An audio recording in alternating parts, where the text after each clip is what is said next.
رسول پاک علیہ السلام کی زندگی میں بہترین واقعات رونما ہوئے، ان واقعات میں سے ایک واقعہ معراج بھی ہے۔ اب میرے مسلمان بھائی، ہمارے انڈیا میں، ہمارے پاکستان میں، بنگلہ دیش میں اللہ کی قسم ہمارا بیڑا غرق ہو گیا۔ یہ شب معراج منائی جاتی ہے، ساری ساری رات حلوے کھائے جاتے ہیں، پوڑیاں کھائی جاتی ہیں، غریب لوگوں کے ساتھ کیا کچھ کیا جاتا ہے، لیکن دیکھ لیں شرک نہیں چھوڑا جاتا۔ اور بھئی اگر آپ کو معراج کی خوشی ہے تو شرک چھوڑو، یہ درباری نظام چھوڑو، یہ قبروں پہ سجدے چھوڑو۔ داتا رب ہے، مشکل کشا رب ہے، اور بگڑیاں بنانے والا رب ہے، اور شہنشاہ رب ہے، اور رب کسی کو عزت دے تو کوئی ذلیل نہیں کر سکتا، اور رب کسی کو ذلیل کر دے کوئی عزت نہیں دے سکتا۔ ہم معراج شریف شب معراج تو بہت کرتے ہیں، نمازیں ہماری کیسی ہیں، کھوکھلی۔ مجھے آپ ایماندار سے بتائیں، جتنے بھائی آئے ہوئے ہیں، غور کریں کہ آپ کے پاس اور میرے پاس کو ایک سجدہ بھی ایسا ہے کہ اگر ابھی موت آ جائے، کیا میرے اور آپ کے پاس کوئی ایک بھی سجدہ ہے جو ہم نے آدھ گھنٹے کا سجدہ کیا ہو؟ یہ چراغاں کرنا، حلوے کھانا اور یہ بتیاں لگا دینا معراج کے موقع پر 27 رجب کو، جیسے ہمارے انڈیا میں یا بنگلہ دیش پاکستان میں ہوتا ہے، اور یہ کرنے والے کام نہیں، یہ کرنے والے کام ہیں۔ نبی علیہ السلام نے معراج کی رات کیا دیکھا؟ اب آپ تھوڑی سی توجہ دیں۔ واقعہ معراج کب ہوا تھا؟ رسول پاک علیہ السلام کی زندگی میں جو بہترین واقعات رونما ہوئے، ان واقعات میں سے ایک واقعہ معراج بھی ہے۔ اب آپ تھوڑی سی توجہ دیں۔ واقعہ معراج کب ہوا تھا؟ جب رسول پاک علیہ السلام کو مکے والوں نے بڑے دکھ دیے تھے۔ نعوذ باللہ، وہ ہمارے نبی علیہ السلام کو جتنا گرا سکتے تھے انہوں نے گرایا، جتنا ڈی گریڈ کر سکتے تھے انہوں نے ڈی گریڈ کیا، جتنا نیچا کر سکتے تھے نیچا کیا، جتنے دکھ دے سکتے تھے ہمارے نبی علیہ السلام کو انہوں نے دکھ دیے۔ پھر رسول پاک علیہ السلام طائف تشریف لے گئے، چلے وہاں کے جو سردار ہیں، بڑے لوگ ہیں، وہ کلمہ پڑھ لیں، دین کو قبول کر لیں، چلو کو دین کو تقویت ملے گی۔ لیکن جب نبی علیہ السلام طائف گئے تو وہاں کے جو گماشتے تھے، گنڈے تھے، انہوں نے بھی رسول پاک علیہ السلام کو لہو لہان کر دیا۔ بڑا معروف واقعہ آپ نے سنا ہے۔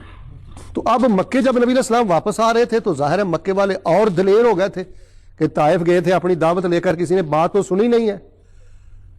تو جب بظاہر رسول پاک علیہ السلام بیار و مددگار تھے نا، تو اللہ تبارک و تعالیٰ نے فرشتوں میں سے سب سے بڑے فرشتے کو رسول اللہ صلی اللہ علیہ وآلہ وسلم کی خدمت میں شاہی براق سواری دے کر بھیجا کہ اب دنیا والوں نے میرے حبیب کو قبول نہیں کیا، میں اپنے حبیب کی مہمان نوازی کروں گا، میرے حبیب کو میرے پاس فلکوں پر لے کر آ جائیں۔ تو حضرت جبریل علیہ السلام شاہی براق سواری لے کر آئے، جس پہ رسول اللہ صلی اللہ علیہ وسلم کے سینہ پاک کو چاک کیا گیا۔ ایک تو بچپن میں آپ کے سینہ اطہر کو چاک کیا گیا تھا، ایک معراج کے موقع پر تو زمزم کے ساتھ آپ کے قلب اطہر کو دھویا گیا۔ تو یہ بڑا معروف واقعہ آپ سنتے رہتے ہیں، پہلے آسمان پہ، دوسرے پہ، تیسرے پہ، چوتھے پہ، پانچویں پہ، چھٹے پہ، ساتویں پہ انبیاء کرام سے، بڑے بڑے انبیاء سے ملاقات ہوئی، اور رسول اللہ صلی اللہ علیہ وسلم کو اللہ تعالیٰ نے بیت المعمور دکھلایا۔ جیسے ہمارا یہ بیت اللہ ہے نا مکہ شریف میں، بالکل اس کے اوپر بیت المعمور ہے۔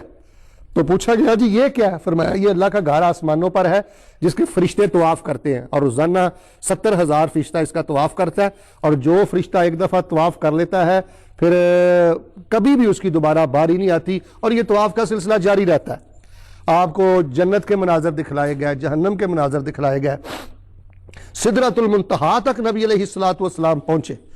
تو نبی علیہ السلام کو اللہ تعالیٰ نے بہت زیادہ تحفے دیے، اور آپ نے بہت زیادہ مشاہدے کیے۔ تو آئیے آخر میں آپ کو بتاؤں کہ رسول اللہ صلی اللہ علیہ وسلم نے کئی منظر دیکھے، صرف 3 سن لیں۔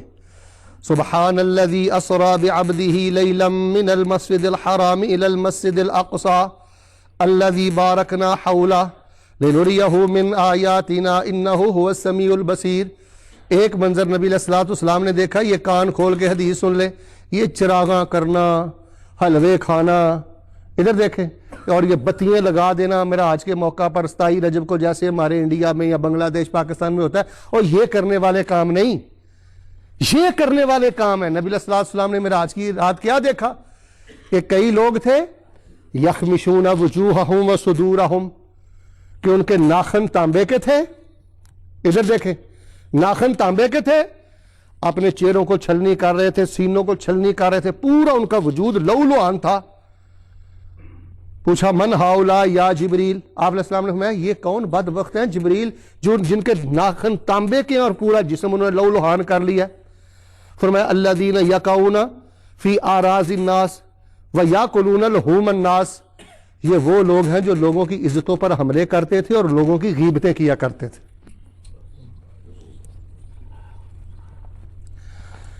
ہمیں ابھی بھی یقین نہیں ہے، نبی اسلام نے دیکھ کر امت کو بتا بھی دیا کہ چغل خوروں کا یہ انجام ہے، جن کی زبانیں لمبی ہیں، جو نیک شریف اچھے لوگوں کی عزتوں پہ حملے کرتے ہیں، ان کا انجام یہ ہوگا۔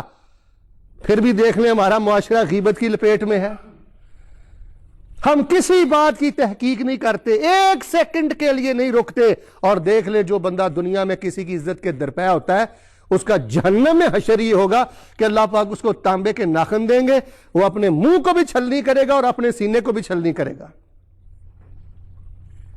میں آپ کو نصیحت کرتا ہوں میرے پیارے بھائی، ہر وقت ذکر کرتے رہا کریں سبحان اللہ و بحمدہ۔ اب دیکھیں ہم نے کسی کا ٹھیکہ لیا ہوا ہے، سمجھ آ رہی ہے آپ کو بات؟ ہم کسی کے جج ہیں بھئی، اگر میں گناہ گار ہوں تو میرا اللہ میرے سے اسی مطابق ڈیل کر لے گا، میں اپنے انجام کو پہنچ جاؤں گا۔ اگر فلاں بندہ گناہ گار ہے تو میں اس کا جج نہیں ہوں، ٹھیکیدار نہیں ہوں،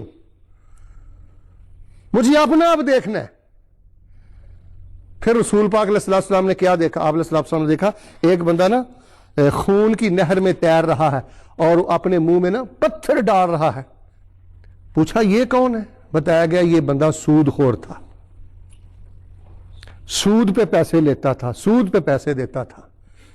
اور دیکھ لیں ہمارے انڈیا میں، بنگلہ دیش میں، پاکستان میں یہ شب معراج بھی ہے، شب لیلۃ القدر بھی ہے، غلامی رسول میں موت بھی قبول ہے، اور سودی کاروبار ہم چھوڑتے نہیں ہیں، غیبتوں سے ہم باز نہیں آتے۔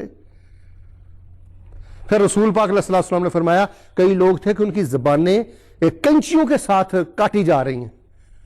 پوچھا یہ کون لوگ ہیں؟ فرمایا یہ وہ مولوی لوگ تھے جو ممبر پہ کھڑے ہو کے فتنے کا آواز کیا کرتے تھے، لوگوں کو کھرا دین نہیں بتاتے تھے، سچا دین نہیں بتاتے تھے، اپنے پیٹ کے لیے، حلوے کی پلیٹ کے لیے، اپنے جیب کے لیے لوگوں کو من گڑت باتیں بتاتے تھے۔ تو میرے پیارے بھائیوں، یہ جو رسول اللہ صلی اللہ علیہ وسلم کا سفر معراج ہے یہ اعزاز بھی ہے، کیا ہے؟ اعزاز بھی ہے اور یہ اعجاز بھی ہے، یعنی یہ بہت بڑا معجزہ بھی ہے، اور ہمارے رسول پاک علیہ السلام کے لیے بہت بڑی عزت کی بات ہے۔ تو یہ صرف وہ رجب جب آتا ہے ہمارے چراغاں ہو جاتی ہے اور تھوڑا سا شور شرابہ ہو جاتا ہے، پھر سودی سود نہیں چھوڑتا، چغل خور چغلی نہیں چھوڑتا، اور بے نماز بے نماز ہی رہتا ہے، شرک کرنے والے اسی طرح ہر بندے کے آگے جھکتے رہتے ہیں۔ ایسے السلام علیکم کیا کریں، کسی کے آگے ایسے جھکنے کی ضرورت نہیں ہے، جھکنا کس کے سامنے ہے؟ رسول پاک علیہ السلام کے پاس ایک صحابی ہے، وہ تھوڑے سے جھکے سلام لے کر، آپ نے فرمایا جھکنا نہیں ہے، کھڑے ہو کے سیدھے، یہ جھکنا صرف اللہ کے سامنے ہے۔ تو جب سلام لیتے ہوئے ایسے نہیں جھکنا، کیوں جھکیں بھائی؟ ہم جس نے پیدا کیا اس کے آگے جھکیں گے۔ تو جب سلام لیتے ہوئے جھکنا جائز نہیں ہے تو سجدہ کرنا کیسے جائز ہے؟ تو میرے پیارے بھائیوں، آپ جب اپنے وطنوں میں جائیں، اللہ کا آپ کو واسطہ دے کے کہتا ہوں توحید کا نور لے کے جائیں، سنت کا نور لے کے جائیں۔ یہ سفر معراج جو ہے اس سے یقین بڑھتا ہے، اللہ تعالیٰ پر یقین بڑھتا ہے کہ اللہ تعالیٰ اپنے نبیوں کو اور اپنے بندوں کو کبھی ضائع نہیں کرتا۔ اپنا یقین مستحکم کریں، اللہ کی توحید کا پتہ چلتا ہے کہ اللہ ہر چیز پہ قادر ہے۔ مل کے بولے اللہ۔ جبریل کے ذریعے سواری بھیج کے اللہ نے محبوب کو اپنے پاس فلکوں پہ بلا لیا، سدرۃ المنتہا پہ بلا لیا، کہ آپ پتہ چلا کہ اللہ ہر چیز پہ۔ اللہ نے کلام فرمائی اپنے حبیب کے ساتھ، صفت کلام کا پتہ چلتا ہے، صفت قدرت کا پتہ چلتا ہے۔ پھر یہ بھی پتہ چلتا ہے کہ اللہ تعالیٰ ساتویں آسمان کے اوپر ہیں، جیسے اس کی شان کے لائق ہے۔ پھر یہ جو سفر معراج ہے یہ ایک تعلیم ہے، احکامات ہے، یہ ایک تربیت ہے، لیکن بس ہمارے ہاں ان چیزوں کا خیال نہیں کیا جاتا۔ اللہ تبارک و تعالیٰ کے حضور دعا ہے کہ اللہ تبارک و تعالیٰ مجھے اور آپ کو نماز کی اور توحید کی اللہ تعالیٰ اور سورہ بقرہ کی آخری دعاتوں کی اللہ تعالیٰ محبت نصیب فرمائے۔ اور سب سے بڑی اس بات یہ ہے کہ جو زبان کی آوارگی ہے اللہ تعالیٰ ہمیں غیبت چغلی کی لعنت سے محفوظ فرمائے، اور اللہ تعالیٰ ہمارے علماء کو ممبروں پہ آ کر حق سچ اللہ تعالیٰ بیان کرنے کی توفیق عطا فرمائے۔ بھائی آپ مانگ کر دنیا سے چلے جائیں، یہ آخری جملہ میرا سن لے، مانگ کر دنیا سے چلے جائیں لیکن سودی معاملات نہ زندگی میں کریں۔ فیکٹری میں جہاں جاب کرتے ہیں، جہاں ملازمت کرتے ہیں، وہاں کوئی فراڈ نہ کریں، وہاں کوئی چیز نہ اٹھائے۔ یہ جو حرام ہے نا، یاد رکھنا جس بندے کی زندگی میں حلال حرام کا فرق ختم ہو جاتا ہے نا، وہ بندہ برباد ہو جاتا ہے۔ 500 ریال یہ 5000 ریال کے برابر کام کرے گا اگر آپ اللہ کی تقسیم پر خوش ہیں اور آپ کے دل میں حلال کی محبت ہے اور حرام کی نفرت ہے۔ اس وقت امت مسلمہ پر ایک سب سے بڑا عذاب پتہ کیا ہے؟ حاجی صاحب حلال و حرام کی تمیز ہی ختم ہو گئی ہے۔ ماں باپ کا بھی ذہن بن گیا، بس بچہ لے کر آئے، نماز پڑھتا ہے نہیں پڑھتا، درود پڑھتا ہے نہیں پڑھتا، حلال حرام کی تمیز کرتا ہے نہیں کرتا، بس آنا چاہیے۔ تو یہ بربادی کی بہت بڑی وجہ ہے۔ اللہ تبارک و تعالی ہمارے رسول پاک علیہ الصلوۃ والسلام کے روضہ پاک پر ارب خرب ہا مرتبہ درود و سلام نازل فرمائے، اور اللہ ہمیں سفر معراج سے سیکھنے کی توفیق عطا فرمائے۔ رسول اللہ صلی اللہ علیہ وآلہ وسلم کو اللہ تعالیٰ نے سفر معراج کروایا۔ یہ خواب میں معراج نہیں ہوئی، یہ بات توجہ سے سن لیں، اور یہ روحانی طور پر بھی نہیں ہوئی، یہ جسمانی طور پر ہوئی ہے۔ آپ اپنے جسم اور اپنی روح کے ساتھ براق سواری پر بیٹھ کر گئے مسجد حرام سے مسجد اقصی فلسطین، وہاں سے پھر فرشتہ آپ کو اوپر لے کر گیا سدرۃ المنتہا پر۔ ہمارا اس پر ایمان ہے، اور مل کر بولے اللہ ہر چیز پر قادر ہے، بولے اللہ ہر چیز پر۔ جب اللہ لے کر گیا ہے تو پتہ نہیں ہمارے یہ برے صغیر پاک و ہند میں جو تھوڑے سے یونیورسٹیوں کے پروفیسر ہوتے ہیں نا، ان کی عقلوں کا بیڑا گرک ہو جاتا ہے۔ وہ ہر چیز عقل کی بنیاد پہ پرکھتے ہیں، جی یہ کیسے ہو سکتا ہے، کیسے سواری پہ بیٹھ کے یہ فلسطین جا سکتے ہیں، وہاں فرشتہ کیسے لے کے جا سکتا ہے۔ یار یہ عجیب باتیں کرتے ہیں۔ اللہ تعالیٰ قرآن شریف میں بتلاتا ہے ہمیں، حضرت سلیمان علیہ السلام اپنا تخت ہوا میں رکھتے تھے اور 1 مہینے کا سفر 1 پیر میں کر لیتے تھے۔